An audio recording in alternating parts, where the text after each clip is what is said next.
Welcome back to the Crochet Crowd. So my friends over at yarnspirations.com. I'm your host Mikey. Today I'm going to show you how to do a flat panel on a flat loom.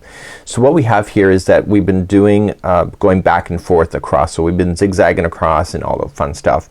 You can actually just use one side. So you will see products where there's actually just one set of these pegs where you can just use and push over the top. This means that we'll have a good side and a wrong side. So a right side and a wrong side. What I want you to pay attention to is not all looms are equal, and this is definitely one of them. See the distance between this peg here and then the next one? It's not the same. So this distance right here that you will have, and this exists on both sides, will be a little bit longer. Therefore it will not look like a consistent panel. So you will have what appears to be a more looser stitches right in this one that you're about to do over here. So you have to keep that in mind. So some looms they're actually equal distance, and other ones like this, the more the generics are like that. So I'm going to show you how to be able to go back and forth, and I'm going to show you how to cast on. So at this moment I'm going to show you how to just load that little feeder, and also show you how to do a slip knot.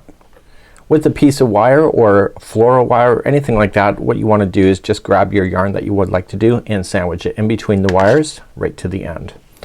You're then going to take the other side and insert it into the pen and pull it through. And then that's it. So your pen's loaded and this is good to go. So let's begin to load up our loom. Now remember, with these flat looms you can go as big as you want to go, so there's much longer versions, but this particular one is just a shorter one for demonstration purposes. I would like you to start off with the slip knot, so I'm gonna pretend that you don't know how to do a slip knot. So you're just going to take the yarn and take your pointer finger and wrap the yarn twice. Okay, so yarn, wrap twice. So point and wrap twice. Noticing that this is already on, it has to be on before you do this. You're going to take the back one that's on the back of your hand and jump it over the forward. So it's a game of leapfrog. And then you're gonna take this new back one, and this frog is so excited when he jumps over the other one, then he jumps right over the top of the finger, and that is your slip knot that you're going to start with. So wrap in your finger twice, play the game of leapfrog. The back one jumps over the first one, and then the new one that's at the back is so excited he jumps over and goes right up over top of the finger. And therefore that is your slip knot, and that's the one I want you to put right here. So put that on there.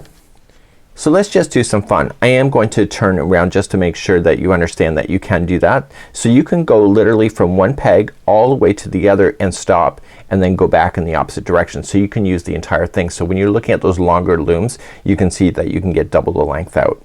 So let me just go about halfway like here, and we're going to put on your slip knot and insert the straggler through. And so you can just do your twist knit stitch as your twisting stitches as you go. So starting in the next one, just twist around and start loading your loom. So in this case you are going to load the side ones here.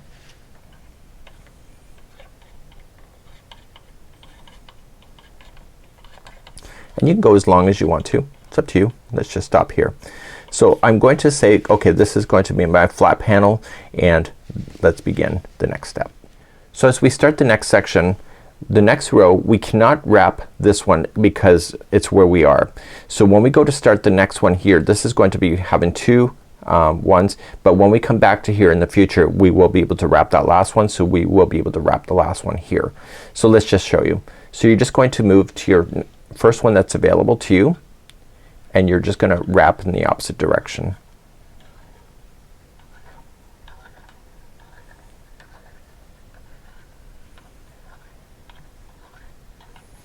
And you are going to stop on the very last one that's wrapped and hold.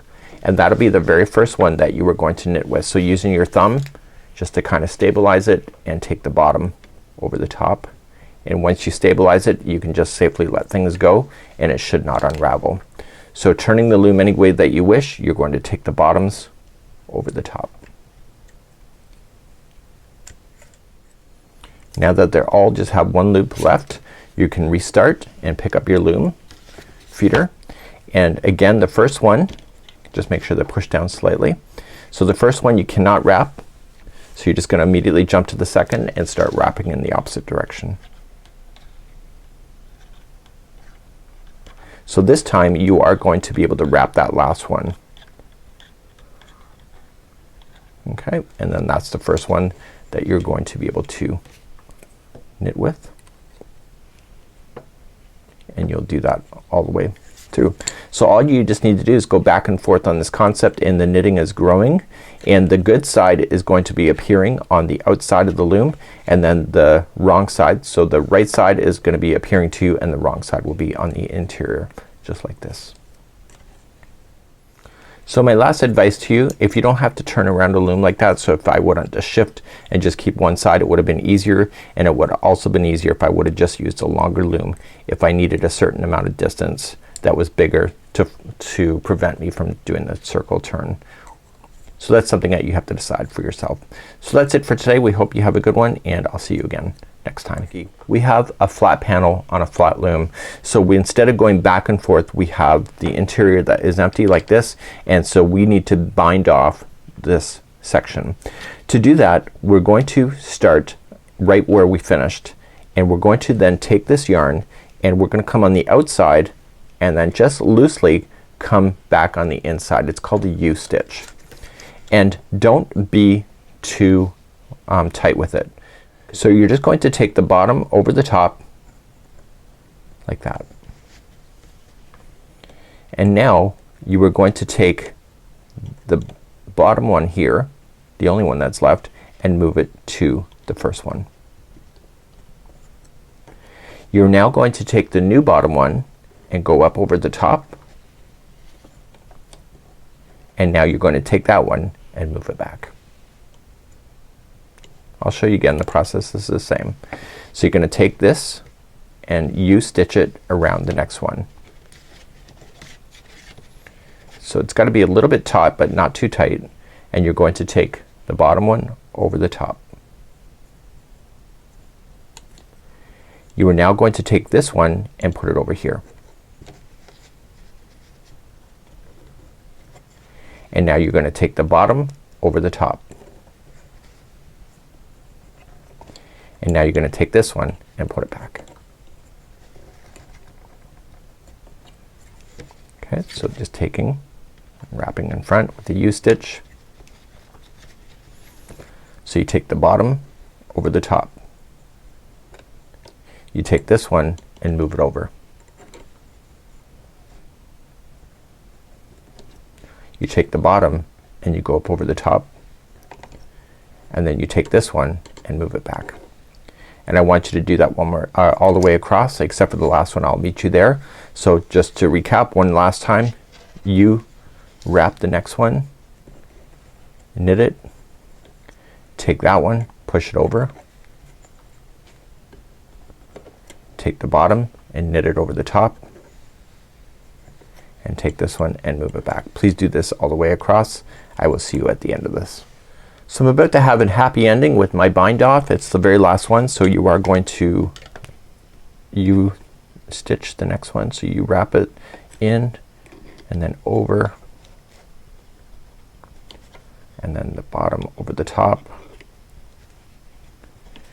And so what we have to do is that I'm just gonna leave this feeder on, so I'm just gonna give myself a little bit of extra yarn and snip. And so I want to pull this up so that I can at least get my hands through that loop. And if you can use a crochet hook if you want to, but you want to put that yarn through that loop in order to prevent it from unraveling itself. And now you can release the loom. So you have the end section here. So all you're just going to do then at this moment is to take your yarn strand and throw it through a tapestry needle. And the best way to get rid of yarn strands at the end, even if you're changing out yarns, turn it over to the back side of the work and just glide it through about an inch or so and pull through.